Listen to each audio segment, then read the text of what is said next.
তোমরা হয়তো প্রথম অবস্থায় দেখেই ভাবতে পারেন এখানে ফির কোনো ইফতার মাহফিল বা দোয়া মাহফিল চলতেছে নাকি। আরে না না, এটা কিন্তু কোনোভাবেই সম্ভব না। এই যে শুরু হয়ে গেছে তেল দিয়ে মুড়ি চানাচুর মাখামাখি। আহা, আজকে যে একটা কি সুন্দর মুড়ি পাটি হইবে, মুই আজ খাইম আর খালি খাইম, তোরা খালি দেখতেই থাকো। তো আজকে কাটিং এ এক ও কাটিং দুইয়ের মধ্যে একটা প্রীতি ম্যাচ ছিল, সেই প্রীতি ম্যাচ শেষ হওয়ার পরে আমাদের শুরু হয়ে গেছে মুড়ি পাটি। আহা, মোর সাথে কিন্তু হৃদয় ভাইও আছে, কিন্তু হৃদয় ভাই ফির আন্দারাত দেখা যায় না। কিভাবে জনগণেরা বসে আছে মুড়ি খাওয়ার জন্য, দেখো দেখো এক একটা মুখ চোখ দেখি মনে হচ্ছে এরা কতদিন থাকি বা মুড়ি চানাচুর খায় না, আল্লাহ তাক ভালো জানে। তো এখন আপনাদের সামনে চলে আসবে আমাদের জনপ্রিয় ফারুক স্যার, তার সাথে আছে শাকিল বস, তার সাথে আছে মামুন স্যার। আহা, কি সুন্দর তিনটা মানুষ।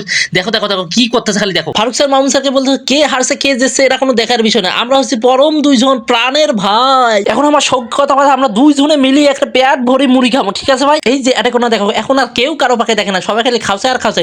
মুই যে একলাই আমাকে সবাইকে ভিডিও করে দিয়েছে, মুখো হয় না কোসে না যে খা খা খা তুইও খা। তো সামনে কাটিং এর ম্যাচ রয়েছে, সবাই আমাদের জন্য দোয়া করবেন যেন আমরা ম্যাচটা জিতে ফাইনালে যেতে পারি, এবং সবাইকে অসংখ্য অসংখ্য ধন্যবাদ।